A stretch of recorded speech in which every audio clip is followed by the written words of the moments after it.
most people, it's happy, it's fantastic, it's a positive thing, and then you have a small number of patients who have an outcome that's not so happy. Eva was born at 24 weeks and 6 days. She was 820 grams, £1.13. Basically got the fright of our lives. We went into this unknown world. We weren't sure what was happening. Was she going to make it? Her skin was see-through. She was so small, red, and I remember saying it out loud to one of the nurses, how is she going to turn into a baby? She said, just give her time, she just needs to grow.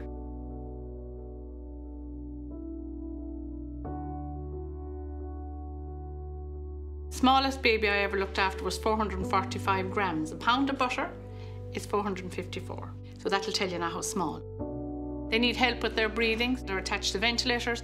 They have drips because they're not able to feed when they start first. They're very, very fragile. Then they can't take the baby out and cuddle it. You know, that's very hard for a parent to feel they can't hold their own baby. And for a parent coming into that, like, it is just horrendous. And they don't know whether that baby's going to live or die.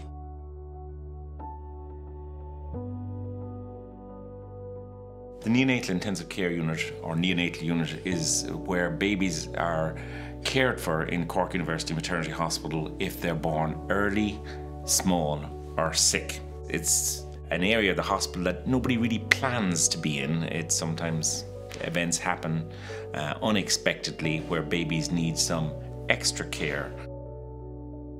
We like to remember that we're caring not just for the medical conditions of these little babies, but these little babies in the context of a family. We want to sort of designate some of the space within our unit for the parents of babies where they can literally have a little bit of time away from the bedside, but still on the unit, a comfortable place to sit, perhaps to make a cup of tea, to just have some solace away from what at times can be a bustling, noisy, busy, critical care environment.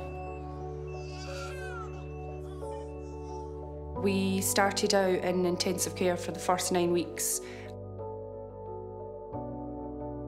In total, we were there for 132 days.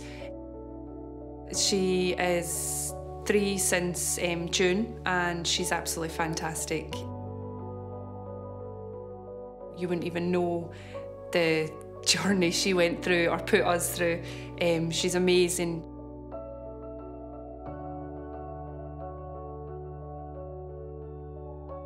The other part of the proposal is what we call the Sanctum. Every month there would be a small number of babies, 1 or 2 babies, where we know that unfortunately we won't have the happy outcome of mum and baby leaving together, but babies whose care and needs are so complex that they may not survive. We have the opportunity within the very heart of our building, on the ground floor, adjacent to our unit, the opportunity to create a sanctum, a space where we can provide a brief period of supported time for the baby and family to be under the sky. Let's have an appropriate building or structure that allows that to be done with sensitivity and dignity and privacy. The baby has been born in the maternity hospital and has spent its entire short life in the neonatal intensive care unit. Wouldn't it be wonderful, just for a few minutes, to look to the sky? And I think the design that the architects come up with captures all that. Parents and the baby can walk up a little ramp, which is protected in terms of privacy by these rods. The neonatal sanctum then will be heated, it'll be warm, it'll have seats, but it won't be a see-through except at the top. We would believe that this sanctum, for that small number of babies, provides us a unique opportunity to demonstrate tangibly to that baby, family and our wider healthcare community and the community we serve that we are placing their care, not just their treatment, but their care at the very centre of what we do. I mean, we're making a statement for those parents. We're saying, look, we absolutely are committed to you. I'm sure they will get some consolation from the fact that they were cared for in their moment of loss. I look at Eva and I think, we have her. There's some parents that don't have their babies. That could be us. It's not us, it could be us, so we should thank our lucky stars that it's not us.